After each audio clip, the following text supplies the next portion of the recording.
उन्होंने एक रिहर्सल करके दिखाई थी। परमात्मा ने कहा था गरते 3.5 हाथ गणाते 4.25 और कहे कबीर इससे अधिक जो चाहे वह को नहीं विचार।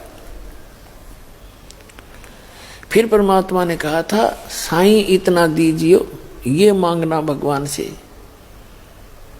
साईं इतना दीजियो जा में कुटुंब समावे, हम भी भूखे ना रहे अतिथि न भूखा जावे। तो कहने का भाव ये है कि पुण्यात्माओं, गरीबदास साहिब जी ने बिल्कुल निर्णायक ज्ञान दे दिया, बिल्कुल सब कंसेप्ट क्लियर कर दिए। तो उन्होंने क्या बताया है कि परमात्मा कबीर भगवान जो हैं ये परमेश्वर हैं, पूर्ण ब्रह्म हैं। और उन्होंने परमात्मा कबीर जी की महिमा सुनाई है। तो पुण्यात्माओं, आज का वो शुभ दिन, वो समागम है, उस शुभ दिन के अवसर पर जो आज प्रारंभ हुआ है, इस दिन परमात्मा आकर मिले थे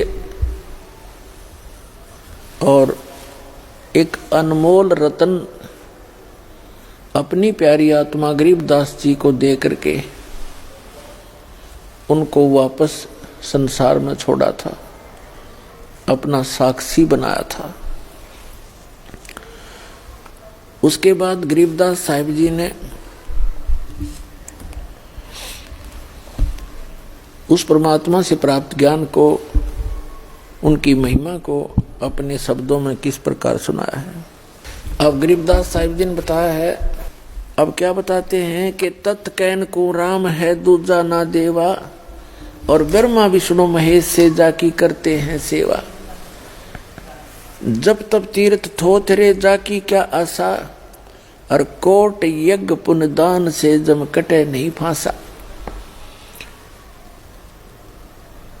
यहाँ देन वहाँ लेन है यो बेटे नहीं झगड़ा, वो बिना पंथ की बाट है पावे को दगरा।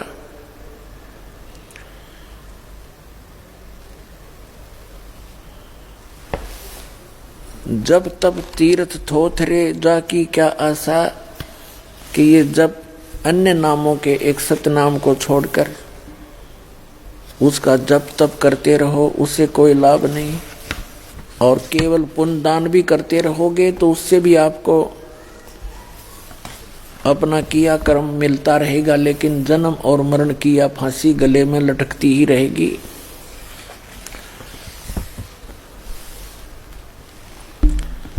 उसके लिए क्या बताते हैं परमात्मा,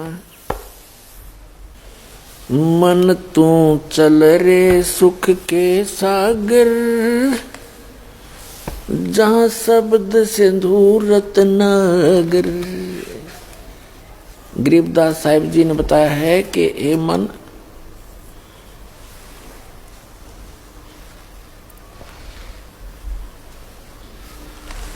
कि आप जहां रह रहे हो ये लोक ठीक नहीं है, ये काल की एक कारागार है, एक जेल है। और इस जेल में आप इतने प्रसन्न रहते हो क्योंकि आपको इस जेल से निकलने का विकल्प पता नहीं चला, और आपने इस कैद को, इस जेल को ही अपना निवास स्थान मान लिया, जबकि आपको ये भी मालूम है कि आप यहाँ सदा नहीं रहोगे। और फिर इतनी अक्ल मारी जा रही है हमारी, फिर भी हम यही सेट होने की चेष्टा करते हैं, कोठी बंगले बना के, और निरे कर्म फोड़ते हैं झूठी बात बना के, एक पेट के लिए। सारा जीवन बीत जाता इस प्राणी का, ये पेट का झंझट ही पूरा नहीं होता। पुण्यात्मा, सबसे पहले प्राणी को आहार की आवश्यकता होती है। जो पैसा उसके आहार से, निर्वाह से बच जाता है, फिर बकवाद अच्छी लगती है, फिर कोठी बनाता है, कार लेता है, घूटी लगाता है, मीट खाता है, शराब पीता, बीड़ी पीता, लंबी लंबी सिगरेट, ये बकवाद गढ़ता है। और जिनके पास हैंड टू माउथ है, जिनके पास पैसा खाने कोई मुश्किल है, वो कहाँ से ये चोचले करेगा। तो परमात्मा खुद आए थे इस गंदे लोक में रहने की और भक्ति करने की। उन्होंने एक रिहर्सल करके दिखाई थी। परमात्मा ने कहा था घर ते 3.5 नाथ घना ते 3.25 और कहे कबीर इससे अधिक जो चाहे वह को नहीं विचार। फिर परमात्मा ने कहा था साईं इतना दीजियो, ये मांगना भगवान से। साईं इतना दीजियो जा में कुटुंब समावे, हम भी भूखे ना रहे, अतिथि न भूखा जावे।